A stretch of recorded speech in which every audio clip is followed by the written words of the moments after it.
Good morning, students. I am Dr. Apurva Chawla, Assistant Professor of English at Government College Narayangarh. The topic of today's lecture is a short story, The Refugee, written by K.A. Abbas. Before we go on to the story, let us read something about the author. Khwaja Ahmad Abbas was born in 1914 in Panipat, Haryana. He was a distinguished Indian film director, novelist, screenwriter, and a journalist. He began his career as a journalist by joining the National Call and then the Bombay Chronicle. And his writings focus mostly on the pathos of oppressed people. Then in 1969, he was honored with the Padma Shri Award. Uh, the important films that he directed are Naya Sansar, Avara, and Mera Naam Joker, which are very famous films. He had two short story collections which were published. One was Rice and Other Stories, and the second one was 1000 Nights on a Bed of Stone. So, let's move on to the story. The setting of the story dates back to 1947 when the British finally left India after ruling over it for almost 300 years. And the subcontinent was partitioned into two independent nation states, that are Hindu majority India and Muslim majority Pakistan. So it's about partition of India and Pakistan. It was a time when millions of Muslims migrated to West and East Pakistan, which is now known as Bangladesh, and Hindus and Sikhs headed towards the opposite direction. Well, if you want to read more about the partition, what happened, and how it took place, you can always take reference from Wikipedia, which says that the partition displaced more than 10 million people along religious lines, creating overwhelming refugee crisis in the newly constituted dominions. So we can say that there was large scale violence, and this violent nature of the partition created an atmosphere of hostility and suspicion between India and Pakistan. So, across the Indian subcontinent, communities that had coexisted for almost a millennium attacked each other now in a terrifying outbreak of violence, with Hindus and Sikhs on one side and Muslims on the other side. So, this is the basic setting of the story. Here, also, the narrator, he talks about the time of partition in 1947, and the story is narrated by him in a third person narrative. Um, he talks about the displacement of millions of people from their native places to new places, causing much damage and loss of life and property. So, there is a scenario of communal riots, we can say, filled with pain and suffering, which is portrayed throughout the story. The main important point that he highlights in the beginning of the story is that the 1000-year-old joint family system was shattered beyond repair, and friends and families were separated and torn apart. So, now, after giving a brief introduction about the partition, he moves forward to discuss two women in the story, and these two women get displaced from their homes and are brought to Bombay. Both of them had to spend some days as refugees in Delhi, and then they settle down in Bombay. One of these is the writer's own mother, called Amma. She is from East Punjab, Panipat, and a Muslim. Now, Amma, along with other women, was evacuated from Panipat in a military truck and brought to Delhi. She stayed there for 3 weeks, crowded in a small room with two other families in a refugee camp, and then came to Bombay by plane. Why plane? Because it was still unsafe to travel by train at that time. The other woman he talks about is his friend's mother, who was lovingly called as Maji. She is a Hindu and from West Punjab, that is Rawalpindi. She also came to Bombay along with her husband, and in a refugee caravan from Rawalpindi to Amritsar, and then from Amritsar to Delhi she had to stay in a refugee camp for a few days, and finally she arrived at Bombay to her son's place. तो कहानी में इन दो women की बात की गई है शुरुआत में.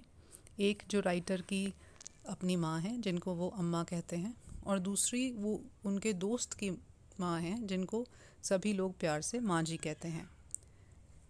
इस स्टोरी में राइटर ने माँ जी की स्टोरी को हाईलाइट किया है, उस पर फोकस किया है और उसे ही इलेबोरेट कर कर हमें सारी उनकी कहानी बताई है. So let's come to her story. क्या कहते हैं राइटर, कैसे डिस्क्राइब करते हैं. वो रावलपिंडी में रहती थी पाकिस्तान में, and how she lived and what did she had. उनकी दिनचर्या क्या थी, उनका रूटीन क्या था, वो सब उन्होंने पहले विस्तार से बताया है. तो writer says that she lived in a own house, और वो बहुत बड़ा घर था, उनका मकान था. It was double storied building, और she and her husband lived on the upper floor. ऊपर का जो फ्लोर था उस पर माँ जी और उनके हस्बैंड रहते थे, और जो ग्राउंड फ्लोर था डाउन बिलो उसमें दुकानें थी. There were shops on the ground floor, mostly tenanted by Muslim shopkeepers और आर्टिजन्स. तो वो दुकान ने उन्होंने किराए पर दे रखी थी. ज़्यादातर जो किराएदार थे वो मुस्लिम्स थे, या कारीगर जो थे वो मुस्लिम थे. And many of our neighbours too were Muslims. माँ जी के बहुत से पड़ोसी भी मुस्लिम थे. मुस्लिम विमेन जो उनके नेबरहुड की थी, जो उनके पड़ोस की जो विमेन थी जो मुस्लिम्स थी, वो भी माँ जी को, जो ओल्ड सरदारनी थी, उन्हें बहन जी कह के बुलाती थी प्यार से. और जो उनके यंगर वंस थे, जो उनसे थोड़े कम उम्र के थे, बच्चे थे, वो उनको रिस्पेक्टफुली माँ जी कहते थे या चाची कहते थे. So this was the pattern of living all over the Punjab, and there was a very close tight bond between माँ जी एंड हर नेबर्स. माँ जी के लिए रावलपिंडी ही पूरा दुनिया था. She had a small piece of land and a buffalo. वहाँ पे उनके पास थोड़ी सी ज़मीन थी, एक बफलो भी थी, एक भैंस रखी हुई थी. The buffalo yielded 6 years of milk every day. और ये जो भैंस थी, ये बफलो थी, ये हर रोज़ 6 सेर दूध देती थी. इतना बटर मिल्क हो जाता था कि वो पड़ोसियों में बांट बांट के माँ जी थक जाती थी. She shared the butter milk with her neighbours, all her neighbours. जो लैंड थी उनकी, वो उन्होंने लीज पर दे रखी थी कुछ फार्मर्स को. और साल में 2 बार जब हार्वेस्ट टाइम होता था तो उन्हें अपना प्रॉफिट या प्रोड्यूस का शेयर मिलता था. क्या मिलता था? गेहूँ, मेज़ या बाजरा जो भी वो बीजते थे, जिसका भी हार्वेस्ट होता था, they use to get twice a year. तो 2 बार साल में उनको ये अपना प्रोड्यूस मिलता था ज़मीन से. Then another source of Maaji's income was the rent paid by the tenants. एक तो ये सोर्स था. दूसरा सोर्स ऑफ इनकम था जो किराया आता था दुकानों से, जो टेनेंट्स देते थे. तो कुल मिलाकर माँ जी बहुत ही पीसफुल और हैप्पी लाइफ जी रही थी. माँ जी का जो बेटा था, एक ही बेटा था, ही वर्कड. पहले वो लाहौर में काम करता था, फिर वो कलकत्ता चला गया, और फाइनली अब वो बॉम्बे में सेटल था. और Maa ji sometimes use to feel very sorry for her son, क्योंकि माँ जी को लगता था कि वो इतना कमाता है, पर देखा जाए तो उसका पैसे का क्या फ़ायदा, क्योंकि ना तो वो प्योर मिल्क या घी खा पाता है वहाँ पर, ना उसको अच्छे फल मिलते हैं जो रावलपिंडी में मिलते हैं. तो she use to crib about that sometimes. कुल मिला के she lived a very happy and peaceful life there. अब धीरे धीरे क्या हुआ कि पार्टीशन की खबरें आनी शुरू हो गई. जून 1947 में अखबारों में पब्लिश हुआ कि there is the news of the impending partition. Manji was not worried about it because she thought that politics had nothing to do with simple village people like them. Their concern was only with their neighbors, and they had friendly relations with them. And in the past also, if we talk about, there had been intercommunal riots, but they used to get resolved every time.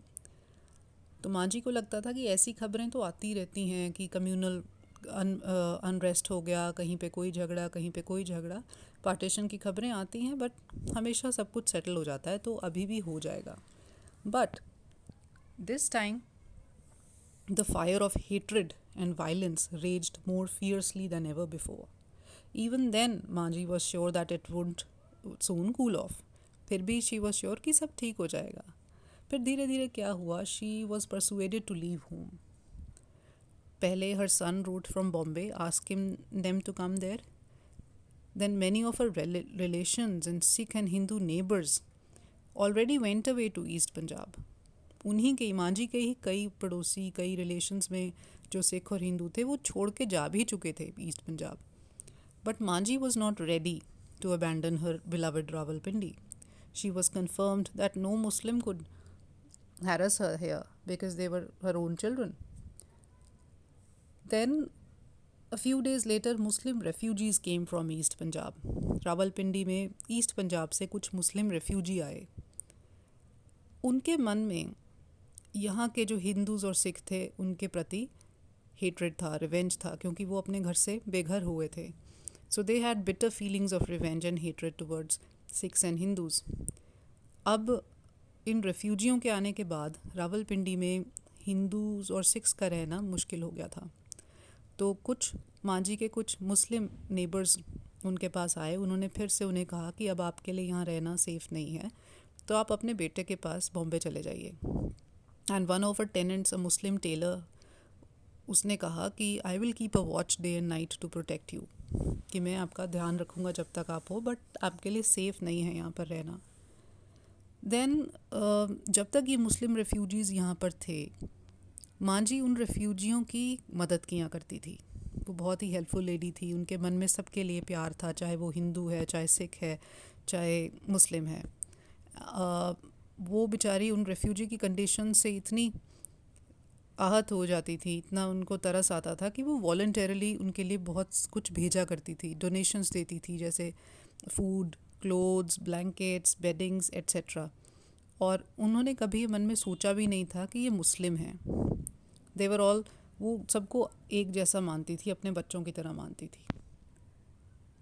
But now एक दिन एक ऐसा हादसा हो जाता है कि मांझी का जो आखिरी जो तार जुड़ा हुआ है फेथ का कि सब ठीक हो जाएगा, वो भी टूट जाता है. ऐसा क्या होता है कि मांझी का फेथ शैटर हो जाता है. वन डे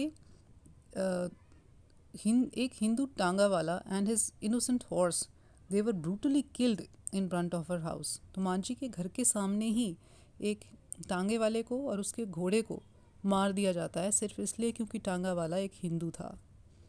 ये घटना देखने के बाद, ये हीनियस क्राइम देखने के बाद, मांझी का जो थोड़ा बहुत बचा हुआ जो विश्वास था कि सब ठीक हो जाएगा, वो भी अब ख़त्म हो जाता है. And it was at this point that she realised that things had gone out of hand and she decided to go to Bombay. तो वो फाइनली डिसाइड करती हैं कि अब मैं बॉम्बे जाऊंगी ही जाऊंगी. सो बॉम्बे आने के बाद मांझी की अब लाइफ कैसी है वो डिस्क्राइब की जाती है. नरेटर ही डिस्क्राइब करते हैं. He says that in Bombay Maaji and her husband lived in a small rented house with their son. Rawalpindi में तो उनका अपना बहुत बड़ा मकान था, जिसमें नीचे दुकानें थी, ऊपर वो खुद रहते थे, ज़मीन थी, पशु थे. पर यहाँ पर एक छोटा सा अपार्टमेंट है बॉम्बे में उनके बेटे के पास, जैसे 1 BHK होते हैं. नहीं, एक ही बेडरूम, एक किचन, एक हॉल. तो यहाँ पे एक 1 BHK इनका अपार्टमेंट था, छोटा सा, वो भी रेंटेड था. तो यहाँ ये रह रहे थे. It had a single room only that served as a main hall, kitchen, वही सब कुछ था. और यहाँ पर कोई सर्वेंट्स भी नहीं थे, कोई डोमेस्टिक हेल्प नहीं थी. हालांकि रावलपिंडी में मांझी के पास कुछ सर्वेंट्स थे जो सारा हाउस होल्ड वर्क कराते थे और बाकी उनके कामों में मदद करते थे. But here she does all the work her self. And अच्छी बात यह है कि मांझी की जैसी नेचर है, जैसा उनका स्वभाव है, वो यहाँ पे भी बहुत ही नीटनेस और क्लेंजीनेस रखती हैं. She keeps the house neat and tidy. वो आते ही सबसे पहले सारे जो बेड शीट्स हैं, पिलो कवर्स हैं, वो बिल्कुल वाइट बिछाती हैं, सब साफ़ सुथरा. और अब घर जैसा लगने लगा है. पहले उनका बेटा घर में तो रहता था, बट वो घर की शक्ल नहीं दिखती थी, वो हॉस्टल जैसा लगता था. बट माँ जी के आने के बाद वो अब घर बहुत सुंदर हो गया है, हालांकि छोटा है but it's full of love and full of neatness. और माँ जी की जो नेचर है, क्योंकि वो सबको प्यार करती ही हैं, पहले भी उनके मन में सबके प्रति स्नेह और प्यार था, अभी भी वो वैसी ही हैं, वो उनका मन तो नहीं बदला। तो जब भी उनके बेटे के दोस्त आते हैं उनके घर में, तो माँ जी पूरे दिल से उनके लिए खाना बनाती हैं, किसी को बिना खाए नहीं जाने देती। तो जो हॉस्पिटैलिटी माँ जी की जो कूट कूट के भरी हुई है, जो नॉर्थ इंडियन फ्लेवर उनका है हॉस्पिटैलिटी का, वो बॉम्बे में रिफ्यूजी बन के भी नहीं गया। हालांकि she is a refugee here in Bombay, वो अपना घर बाहर छोड़ के आ चुकी हैं, बट यहाँ पे आने के बाद भी उन्होंने सर्कमस्टांसेस से समझौता कर लिया है। और अब अंत में जो नैरेटर है वो फिर से एक बार रिकॉल करते हैं माँ जी के बारे में कि वो कैसी थी, क्या क्या था और अब वो कैसी हैं। तो वो रिकॉल करता है कि Maa ji had a fair complexion, she was of a short stature and frail body.